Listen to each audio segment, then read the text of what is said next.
want to also thank Glenn. Glenn sent me an invite and I obviously couldn't say no. I met him in Luton. We went to a Palestinian restaurant and had a great meal, so obviously...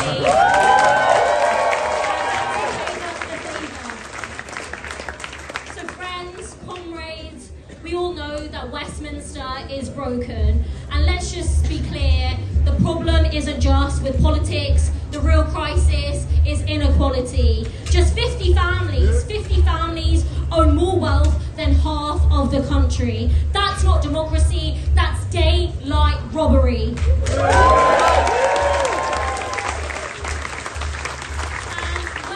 I stood up to it, when I voted to scrap the two-child benefit cap, the Labour Party decided to suspend me. But that didn't stop me. I voted against slashing winter fuel payments from pensioners, and I voted against cuts to disability benefits. And let's be clear, I'd do it again and again.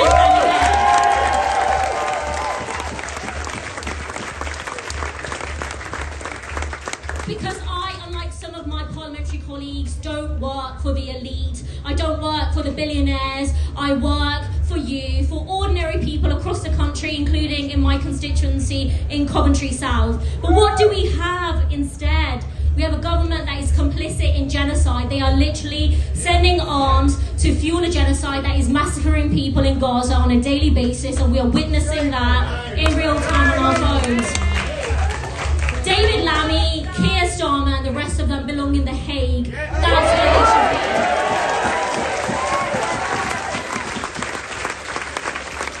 This is a government that stops people who want to stop the flow of arms as terrorists. This is a political class that is united, not only in just defending the rich, but also driving people into poverty. We now have Victorian levels of poverty in the 6th richest country in the world. That is a scandal. It is not democracy, it is a stitch up, and every single person here and every single person outside knows that that is what is going on. And so millions of people feel politically homeless. The Labour Party is dead. It is dead morally, it's dead politically, and it's dead electorally. It's so important that we build something new, not something that we've seen before. This has to be member-led, led by you, led by ordinary people, led by people in trade unions, people running food banks in our community, people fighting the fascists when they burn down hotels in our community. That's what we stand up for.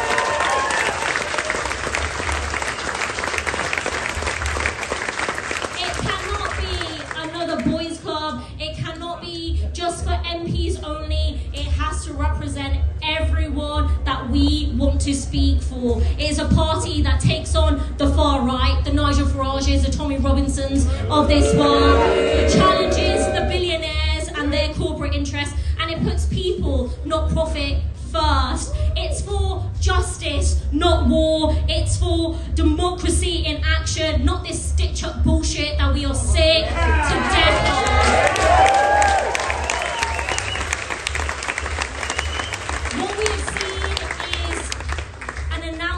By 700,000 people and more to say that we are taking back what is ours, our voice, our rights, and our future, and we're going to take it all back.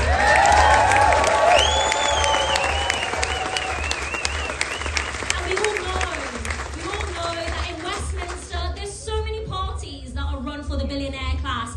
Isn't it about time we all had one for us? Isn't it about time? And that's what this is about. So what I want to say is, don't just get angry, get organised. The time is now to build something different that fights for our communities. And at the end of the day, in 2029, the choice is between socialism or barbarism, and we have to win. And when they tell us that there is no alternative, we're going to say, fucking watch us.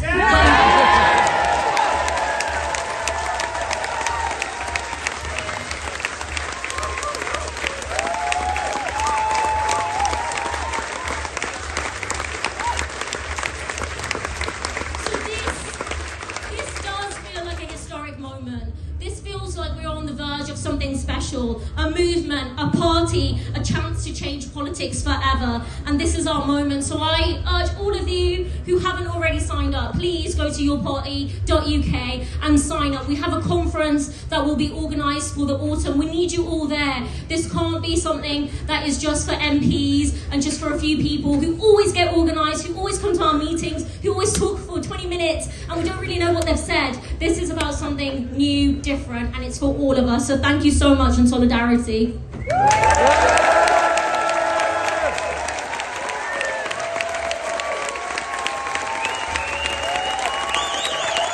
Zarah Santana!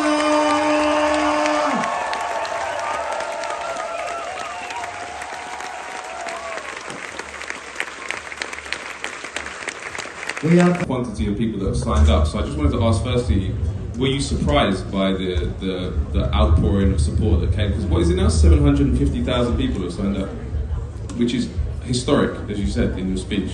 So yeah, were you surprised? And what do you think that tells us about this political moment? Thank you so much. Obviously, the last general election was not a victory because people wanted to vote for the Labour Party. People held their nose in many cases and wanted to get the Tories out. Always knew that the two-party system was dead, and the emergence of reform made that quite clear. When I've knocked on doors in Coventry, when I've knocked on doors across the country, people think the Labour Party and the Conservative Party are pretty much the same. They're Tories with red rosettes. You just tinker around the edges, you change a few numbers, but essentially you're getting the same rotten deal. And people have made it quite clear that that is something that they are sick of. The Labour Party was briefing that the fact that there wasn't a left alternative meant that they could get people essentially voting for them at the next general election because they have no other choice, which tells you democracy is fucked in many ways.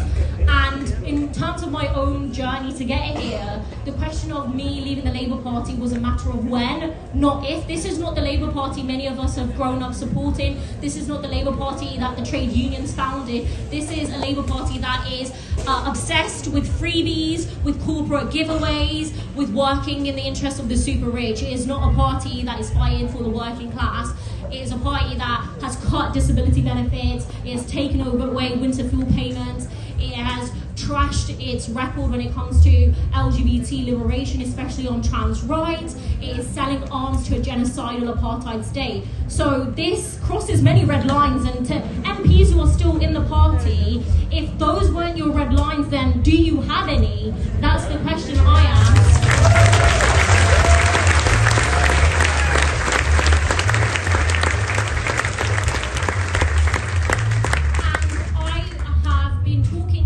Involved in the new party project. Some people have been involved for years, if not months, and I was approached, and obviously it made perfect sense that we can do something that's never been done before. It isn't the way parties are usually run. I think the right wing thought that they were having, a great laugh at our expense when they were like, it doesn't even have a name. Well, if 700,000 people support something that doesn't have a name, then guess who's really laughing? It's us at you. We're building something.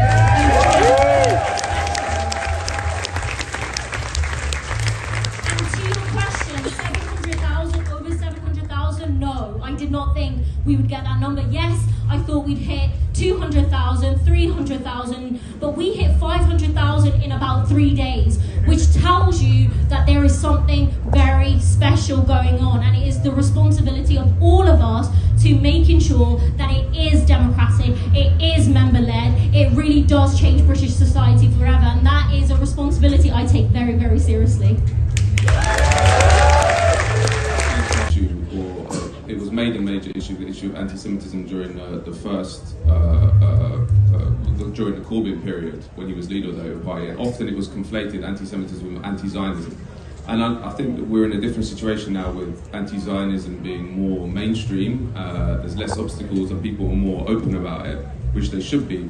But a lot of people have said to me, ask Sarah about the position on Zionism of the new party. But there's two sides to that. One is, what's your position on Zionism, and what do you think the new party's position should be on Zionism? Thank you. So one of the things we have to be honest about was some of the mistakes that were made under the Corbyn period, and adopting the IHRA was a mistake. Conflating anti-Semitism with anti-Zionism was a mistake, so much so that one of the lead authors, Kenneth Stern, has criticised it and has criticised organisations and anyone who decides to adopt this policy. I am an anti-Zionist. I always have been. Anyone who visits the occupied West Bank, anyone who sees the genocide happening in Gaza, anyone who learns about the Nakba, anyone who understands what settler colonialism is, will find themselves also identifying as an anti-Zionist. And the political climate in our country, with the media class as well as the political class who had tried to destroy the Palestinian solidarity movement, were very happy conflating the two. Anti-Semitism is a very serious issue. Like all forms of discrimination, we have to root it out. It's societal. Anti-Jewish discrimination, anti-Semitism is something that all of us on the left have to actively, root out. But that's not what we're talking about here when we criticise the Israeli government, when we say that they are war criminals, that they are guilty of apartheid, that they are conducting a settler colonialism. All of these things are factual. And it's not just my opinion. The UN has countless resolutions. The ICJ has countless advisory positions. This is a government on trial for genocide at the ICJ. Its leaders have ICC arrest warrants issued against their name. So this isn't a controversial position, but the smears that took place, the attacks on many people, inevitably have led to a place where people weren't comfortable or confident in saying that they're anti-Zionist. And I'm glad that we are in a place that we can, but it shouldn't have happened this way. There should have been robust challenge when the political establishment, the media establishment came, in opposition, were in opposition and attacked the Corbyn project. There should have been more robust challenge to that. And we have to learn those lessons. We have to fight back and not give these fuckers an inch. That's what we have to do.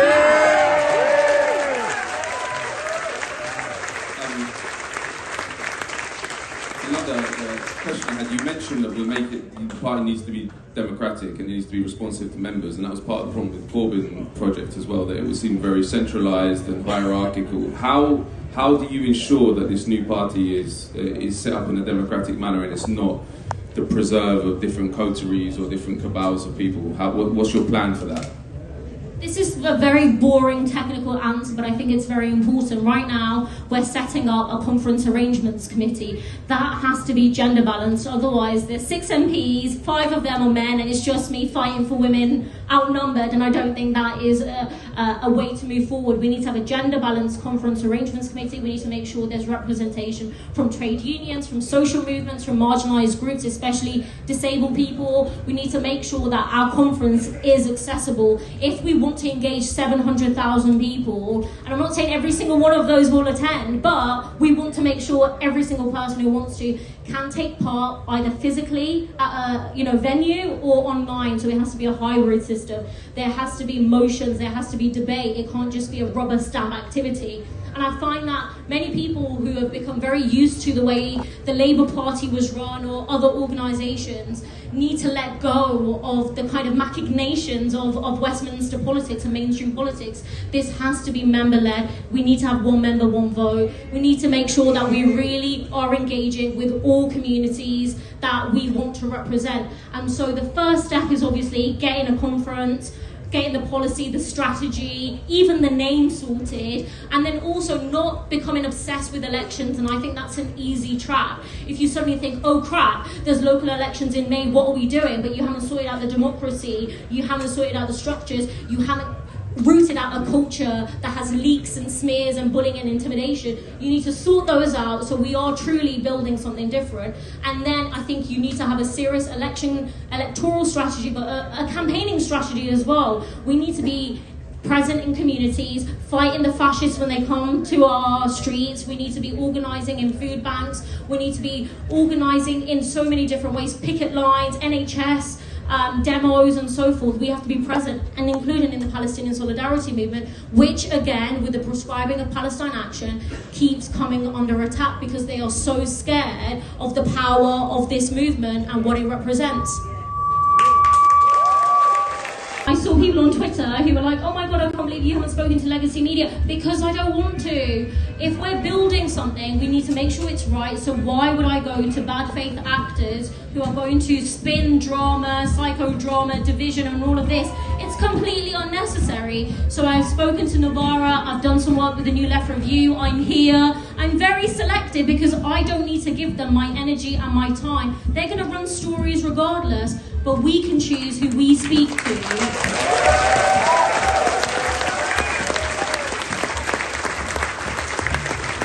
And like you said, there is so much energy in alternative media. If we look at whether it's Palestine Deep Dive, if we look at Navarra, if we look at a whole host of other organisations and media institutions within the ecosystem, we literally don't need to spend so much time engaging with legacy media. Social media has a role to play, but nothing literally beats going out and talking to people where they are, festivals, knocking on their door, volunteering. Just go out and be in the real world and have those honest conversations, because the work we're talking about, if we look at the polls, and Farage is what, 30%? We've got a lot of talking to do, we've got a lot of community organising to do, and so if we think that Sky News, The Guardian, The Times or anyone else is going to, work with us and support us in our comradely endeavour, then we're in cuckoo land and we're delulu, as young people say. We have to be strategic, we have to be honest and know that actually what we have is people power, we have energy, we have enthusiasm and we have ideas. We go to them when we need to, and it's on our terms, not theirs.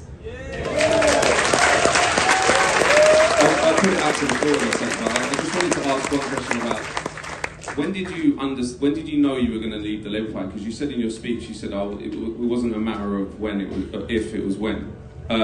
When did you actually know that the Labour Party was done for you? And secondly, about the fascism thing, I agree with you. I think that it's socialism or barbarism now. And the prospect of fascism is very, very real. And Farage getting into number 10. So, just on a personal note, do you feel the weight of responsibility for this party? Because a lot of hopes, and it's a kind of historic responsibility that this party succeeds. Because if it doesn't, the alternative is so ugly that we might not come back from it. So yeah, those two questions. Thank you. So when Keir Starmer became leader of the Labour Party, I knew it wasn't going to be a great time for the left. I think we knew it was going to be bad, but definitely not this bad. And it was easier at that time to be a Labour MP and to be a Labour member, because we were attacking the Tories on their attacks on civil liberties, on their attacks on workers' rights, on how they were sending arms to a genocidal war machine. After the election, it became quite clear that the Labour Party was not going to massively change that direction of politics, and I think within 3 weeks we had the vote on scrapping the two-child benefit cap, and this is something all Labour Party affiliated unions, the vast majority of Labour MPs, even the Labour leadership itself supports in principle. But when it came to scrapping it, when you've got a choice to make, they were okay with the fact that there are millions of kids in avoidable poverty. That is unconscionable. How can you say I'm okay with kids being in poverty to satisfy a spreadsheet? That cannot be a left-wing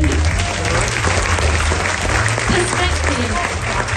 Your daughter, and also make society a better place for people like you who are carers, who don't get paid, who do it because it's through love and family. But do you have enough time and space? Do you have enough support? And so when we articulate our vision for a society, it has to be around the concept of what a good life is, which is more time with our loved ones, which is more green space, which is things like universal childcare. And obviously these are my views, and with the caveat that a party has to democratically vote these things through. But I think we know what a bad life looks like. We've had it for the past 20 years. So how can we build a good life? And then we can pay for it, because that's what the media class will say, how will you pay for it? And it's like, look at all the billionaires who got richer, look at all the oil and gas companies and the energy companies that increase bills while everyone else is struggling.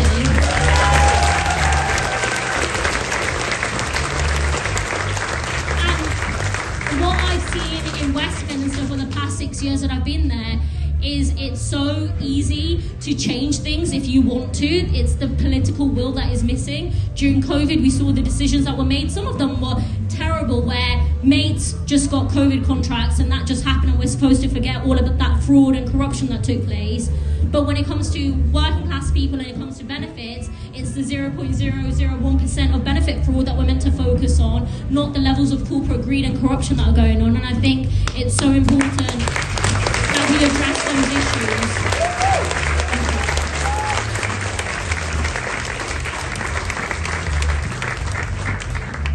Hi, Zara.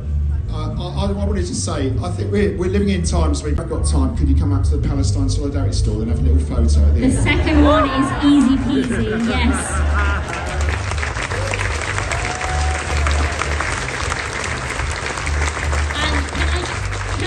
This opportunity to thank everyone who's involved with any activism and solidarity with Palestine, whether it's with PSC, whether it's with any other organisation like Defend Our Juries, whether it's, raising money. The work that you're doing is incredible, and I know that it means a lot to the people who are enduring genocide and apartheid and settler colonialism. And for me, the story of Palestine goes back to being an 18-year-old who saw it with my own eyes, and it literally changed my life in terms of knowing that we have to stop genocide now, but also the land theft, the sheer destruction of Palestinian life that goes on a daily basis. So thank you, PSC and everyone involved. Secondly, what can you guys do? Well, there are a lot of groups that have been setting up all over the place, and I hope that at the conference that we're organising, they will be formalised into a national structure. I believe that it should be one member, one vote, like I said, so everyone has a say, everyone has a stake in it. What we also need to have is a politics of fun and joy, and I think that is incredibly important because, like you said, this is going to be hard. And one of the best parts of Corbynism for me was going to rallies, and there was music and there was culture like what we've got here today. That has to be at the heart of what we're building, because we're doing it for each other and everyone else, and we have to have some fun along the way. So we will have events, we will have rallies. I will take it on me to be chief operator for fun or something, so you can hold me to account if things aren't fun. But more seriously, like you said, the attacks on our refugee communities, our migrant communities, that's only going to get worse. I remember saying before the last election, they're going to come for migrant communities, they're going to come for Muslim communities, they're going to come for the trans community, they're going to come for our rights, and they are. They're happening on a daily basis. And so this is going to get nasty. And are we prepared to defend each other? Are we prepared to fight for each other?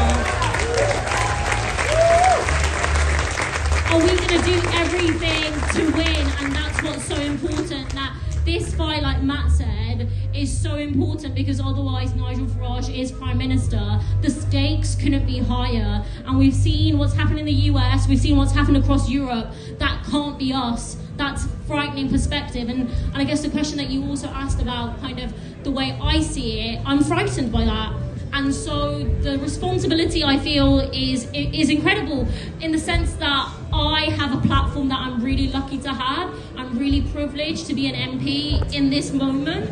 How can I use that to the best of my ability? Because one day when I don't have it, will I say I did everything that I could to stop fascism? And so that's the way I see it. I also try not to kind of become overwhelmed with the scale of what needs to be done, because I know it's not on me, it's on all of us. It's on over 700,000 people to share the workload. But given this position, I'm happy to steer it in the direction that I think it needs to be. But it's about empowering ordinary people in our communities up and down the country to do the work, because they know, and we have to tap into that, and we need to find leaders. Usually you'll find people who are just councillors who become MPs. I come from social movements and community organising. The people that don't want to be in positions of leadership are the ones that should be. The people that are running food banks, the ones that are organising demonstrations, the ones that are sorting out uniform drives, making sure there's clothes for people. And that's who we need to be speaking to. So we really need to reimagine political culture. And it's crazy because it's never been done before. You don't need permission from anyone, let alone me, to do that work. That work is happening every single day.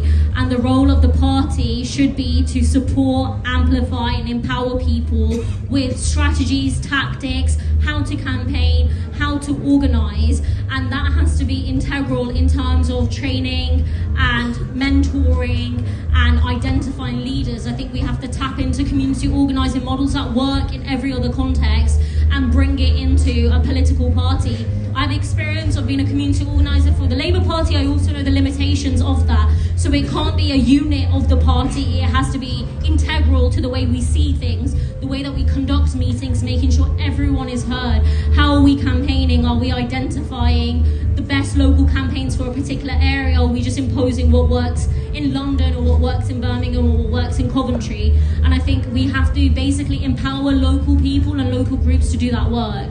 And that's what I am proposing, and that's what I want to see happen, because it's my bread and butter, it's all I really know. And on the climate emergency, we have to identify that this is a crisis of capitalism. This is what happens when we allow 100 companies across the world to exploit, to pillage, to completely pollute our world and our homes. And unless we target them, one of the best PR campaigns was your carbon footprint, or what can you do? And we know that it's not individualism that's going to stop the worst kind of effects of the climate crisis. It's going after big oil and gas. And right now, most political parties are in their back pockets. If you look at donations of MPs, if you look at donations of political parties, if you look at some MPs and their backgrounds as lobbyists and that corporate revolving door, you will know that they are not working in the interests of the planet, let alone the people on the planet. And so we need to centre the climate emergency and understand that it affects every aspect of public policy. When we're looking at housing, when we're looking at healthcare, when we're looking at transport's the really easy one. And I think of, and I know that everyone does this, we look at the US for examples, but I think Zarah Santana is a great example that we can learn from in terms of not picking between class and race, but going for both of them. And the fact that we know all of his campaigns around universal childcare, rent controls, when we think about free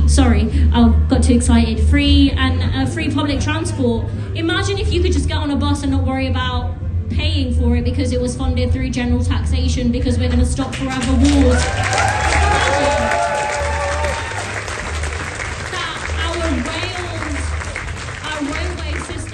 Wasn't privatised by every other country in the world except our own. Imagine we could just get on trains and not worry about the excessive fares. Imagine what that would do to people's well-being. Imagine what that would do for the planet. And I think we need to be able to articulate those policy demands which are centering the climate emergency, but in a way that people can relate to, because otherwise it's like, yeah, what can I do about it? We need to reconstruct that, and I think Zoran in particular has done that really well.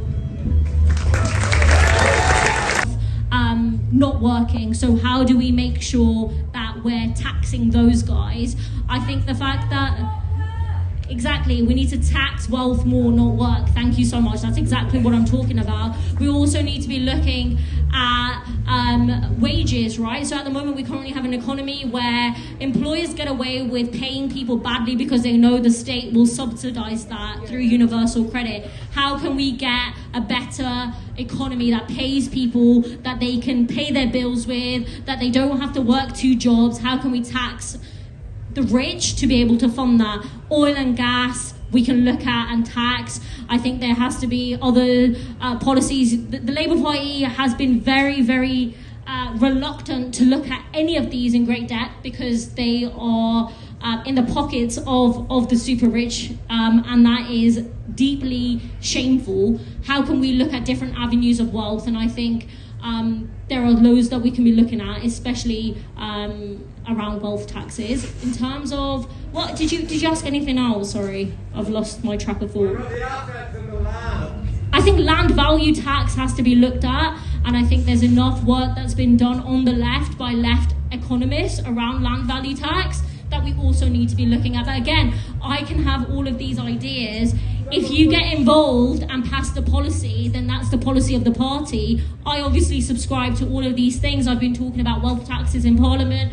I back it when it comes to, the stuff around private schools and so forth. Obviously, the Labour Party has done parts of that. It's government's done the kind of the bare minimum, and I think we need to go forward with stronger, more bold policy. And the threat will be, oh, these people will just leave. We'll let them. If they don't think that we should be investing in our healthcare.